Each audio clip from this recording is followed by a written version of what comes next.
from the Presidential Palace, Manila, Dateline Malacañang.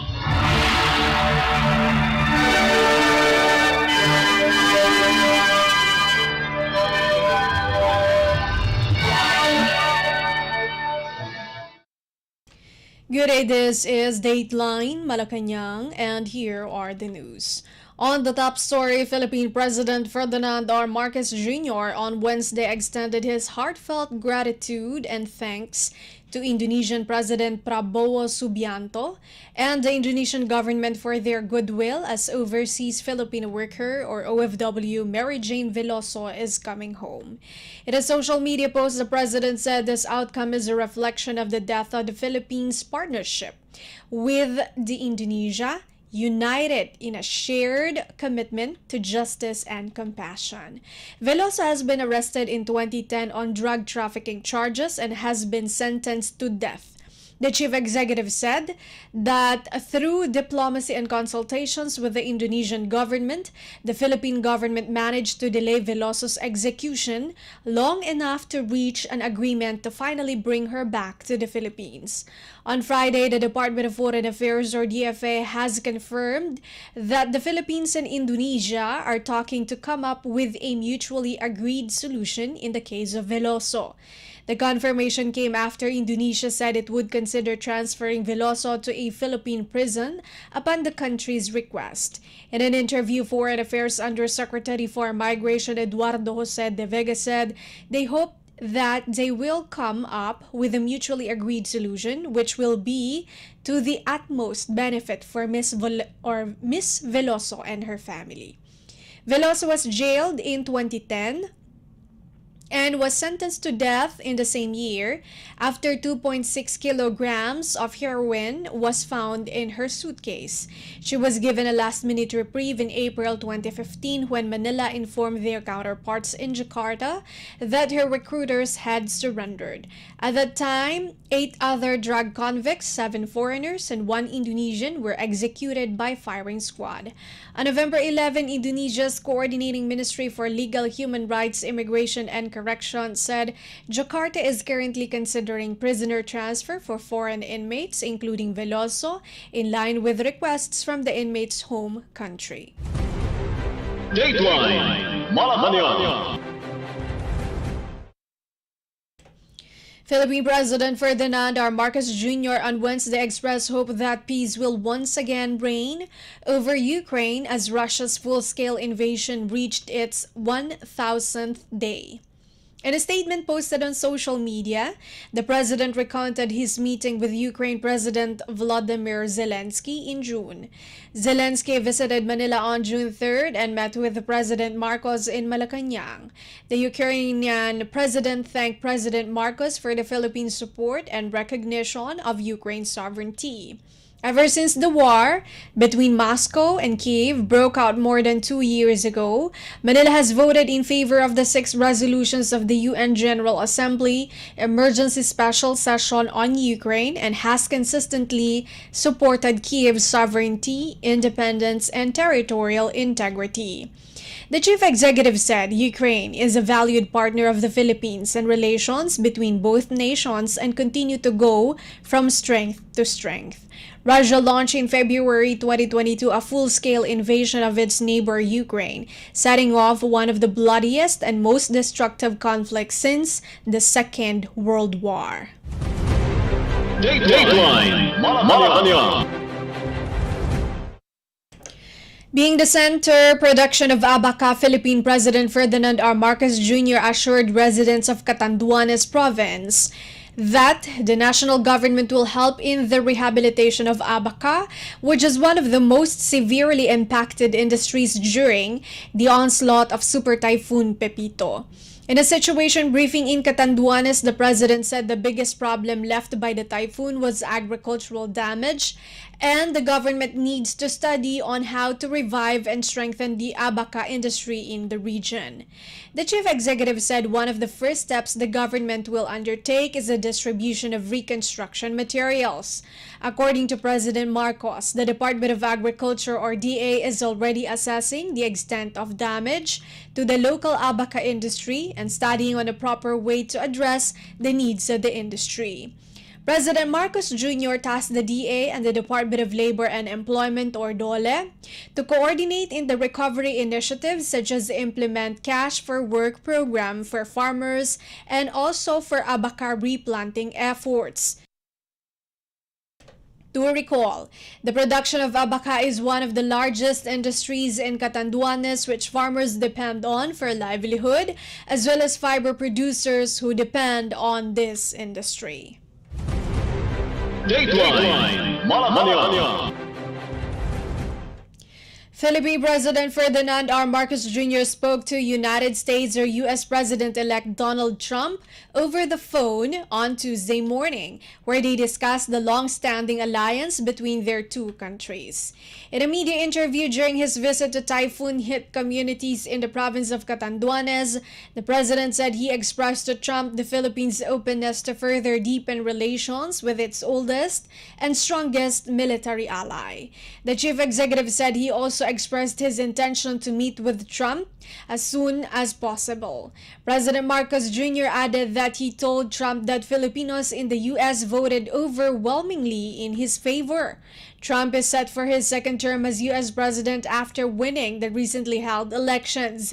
According to President Marcos, it is his mother, Imelda Marcos, who is a close friend of Trump.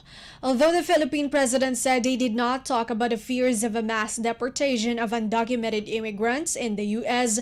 after Trump's win, President Marcos assured that the government is already working on it to assist affected Filipinos. Nonetheless, President Marcos said his conversation with Trump was very productive. Dateline Malacañang.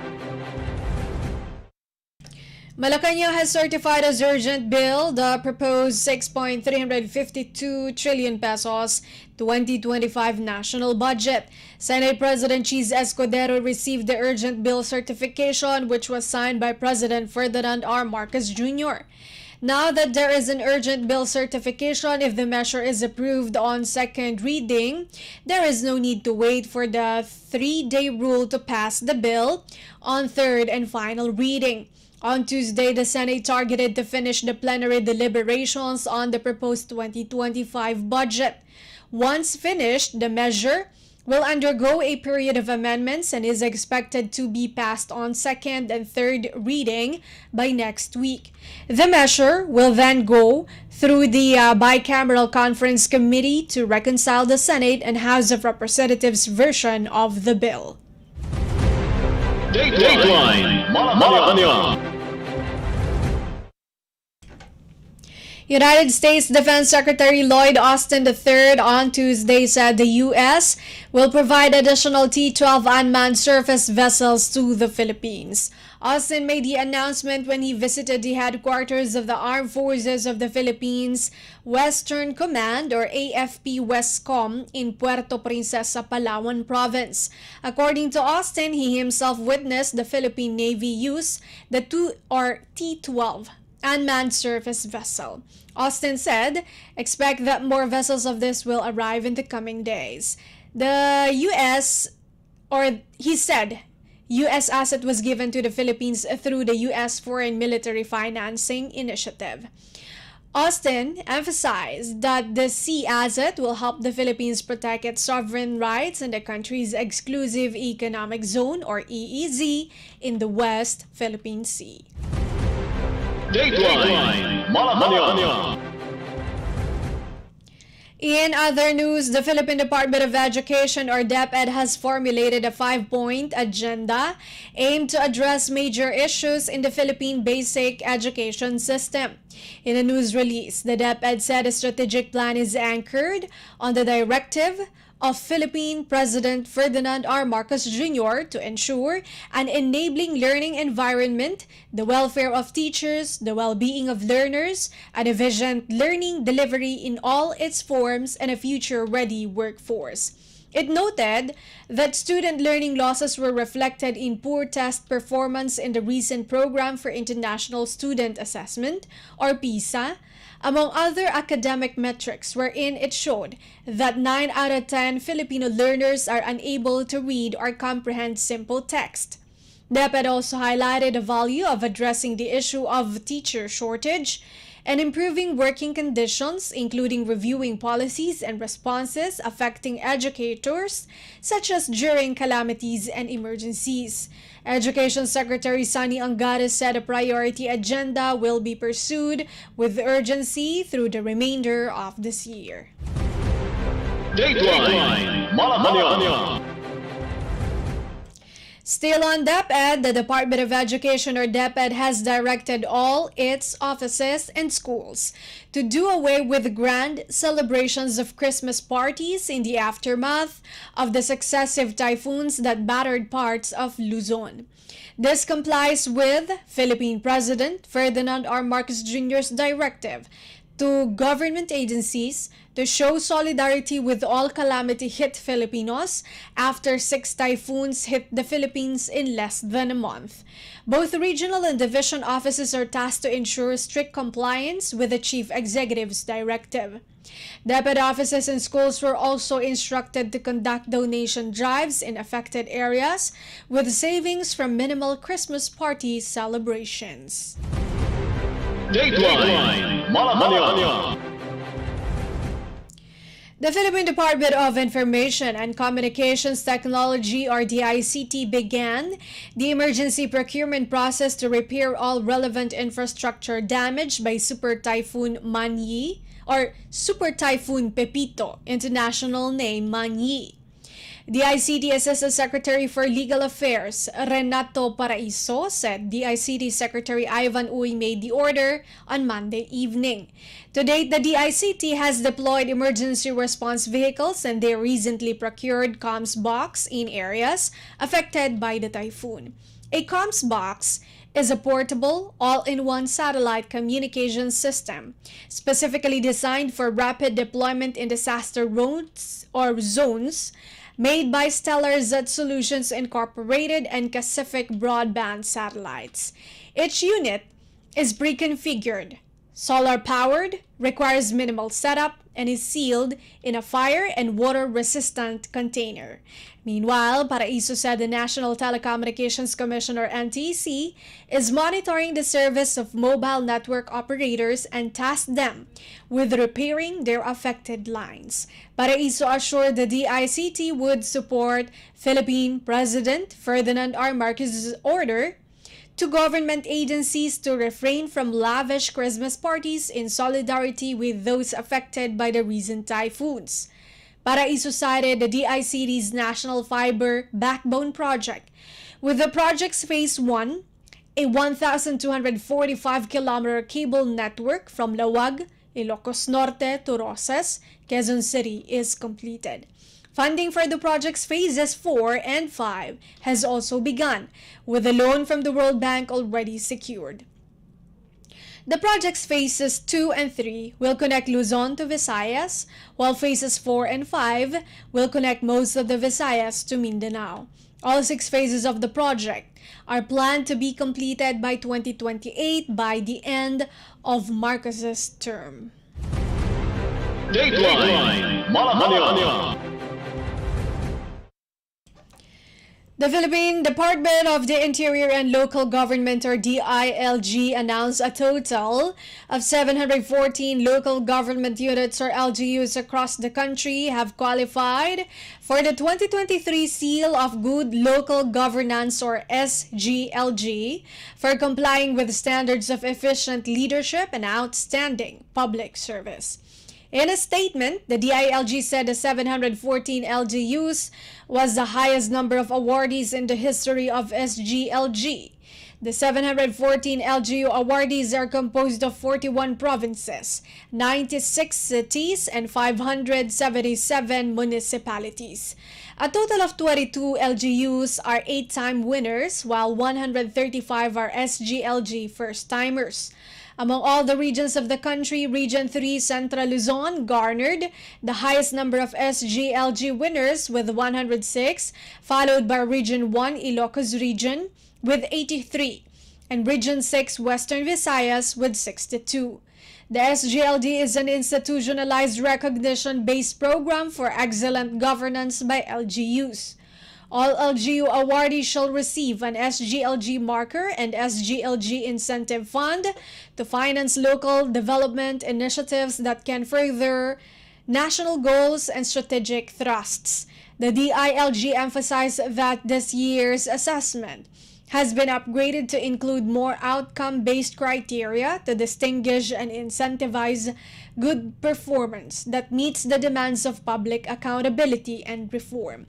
To receive the SGLG award, LGUs must pass the assessment criteria across various governance areas: financial administration, disaster preparedness, social protection and sensitivity, health compliance and responsiveness, sustainable education, business friendliness and competitiveness, safety, peace and order, environmental management, tourism, heritage development, culture and the arts, and youth development.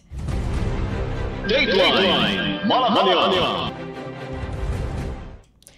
The Philippine Department of Agrarian Reform, or DAR, said some 2,756 land titles have been distributed to a total of 2,666 agrarian reform beneficiaries, or ARBs, in Cotabato and South Cotabato. In a news release, DAR said it awarded 2,103 land titles to 2,067 ARBs in South Cotabato, encompassing 2,551.16 hectares. Some 653 titles were in turn distributed to 599 ARBs in Cotabato, covering 981.11 hectares. DAR Undersecretary for Mindanao Affairs Amihilda Sangkopan said distribution of land titles does not just signify legal recognition of ARB's land rights, but is a significant step toward fulfilling their dreams. Under Section 25 of the Republic Act, or RA 6657, or the Comprehensive Agrarian Reform Law, ARBs shall be awarded an area not exceeding 3 hectares, which may cover a contiguous tract of land or several parcels of land cumulated up to the prescribed award limits.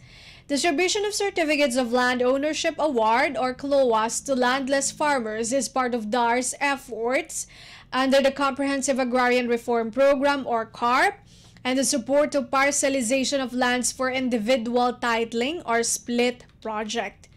Project SPLIT provides for the issuance of individual land titles from a previously awarded collective CLOAS, allowing farmers to have full control and rights over their land. Sangkopan pointed out that agrarian reform does not end in the distribution of land titles, but is instead the beginning of securing land tenure and access to resources among ARBs. Earlier, Agrarian Reform Secretary Conrado Estrella III said they aim to distribute about 800,000 land titles to ARBs before the term of the Marcos administration ends. Philippine President Ferdinand R. Marcos Jr. signed the new Agrarian Emancipation Act in July 2023, which will condone the amortization of principal payments, interest, and penalties on land tilled by farmers. Dateline Malacañang. The alleged hacking of the eGov mobile app is fake and a scam targeting deep web forum users. In a statement, Cybercrime Investigation and Coordinating Center CICC Executive Director Alexander Ramos said a post claiming to have gathered sensitive data from users of the eGov PH mobile app was nothing more than a fake hacking claim. Meanwhile, Department of Information and Communications Technology, or DICT, DPWH said that Undersecretary for E-Government and eGov.ph app development head David Almerol assured the public that the app is protected with multiple security measures and remains safe. He added anyone who claims to have hacked the system but cannot provide an attack or attached key for each piece of data is a fraud. Breach Forums is a dark web platform infamous for being a hub for cyber criminals and hackers where they trade stolen data and illicit digital goods. On November 12, Filipino cybersecurity enthusiast group Deep Web Connect, through its blog Kukublan Philippines, reported a potential data breach in the eGov.ph mobile app that may have resulted in the data leak of around 200,000 users. Dateline Malacañang. The Turkish embassy in Manila marked the Philippines and Turkey's 75 years of diplomatic relations with the planting of 75 myrtle seedlings, symbolic of its strong commitment to the bilateral ties in the years to come. The tree planting event held at the Makiling Botanic Gardens, MBG, in Los Baños, Laguna, is part of the embassy series of activities to commemorate the anniversary milestone between the two states. In a separate interview, the Turkish ambassador to the Philippines, Niyazi Evren Akyol, said environment and climate action are some of the areas of cooperation Turkey is open to further explore with the Philippines. He noted that Turkey, which has experienced destructive wildfires due to extremely hot and dry weather in the past, is among the countries highly vulnerable to climate change. Beyond tree planting, Makiling Botanic Garden head Wancho Balatibat disclosed that Turkey's aid agency, the Turkish Cooperation and Coordination Agency or TICA, has also indicated willingness to support any development in the area. If the partnership pushes through, the officials said Turkey would be the second foreign government to sponsor an environment project inside the MBG next to Thailand. Balatibat said myrtle was a chosen seedling for the occasion not only because of its economic importance, but its characteristics as a resilient plant. The myrtles are composed of shrubs and trees from the family Myrtaceae contai, including notable species such as the Philippine ironwood or magkono, the rainbow eucalyptus or bagras, and the endemic Philippine teak or malabayabas. The tree planting event by the TICA was in partnership with the University of the Philippines Los Baños or UPLB Makiling Center for Mountain Ecosystems or MBG. The 300-hectare MBG is part of the 4,200-hectare Makiling Forest Reserve. Dateline Malacañang. Finally, for Dateline Malacañang, Defense Secretary Gilberto Teodoro Jr. said China has been consistently denying the country the right to access its exclusive economic zone or EEZ in the West Philippine Sea or WPS. Teodoro was with visiting United States Defense Secretary Lloyd Austin III. He said that China has been using pseudo-military vessels disguised as Coast Guard vessels and maritime militia ships in various areas of the WPS. China also conducts aggressive information operations against the Philippines. Teodoro said this was further highlighted by Chinese reaction to the newly signed General Security of Military Information Agreement between the Philippines and the U.S. Austin agreed with Teodoro's observations, describing China's behavior as concerning. Austin said that he would not speculate and make any hypotheticals when it comes to the Mutual Defense Treaty, which the U.S. is committed to. Dateline Malacañang. And that is all for today's Dateline Malacañang for Radyo Pilipinas World Service. This has been Bea Gaza-de Guzman.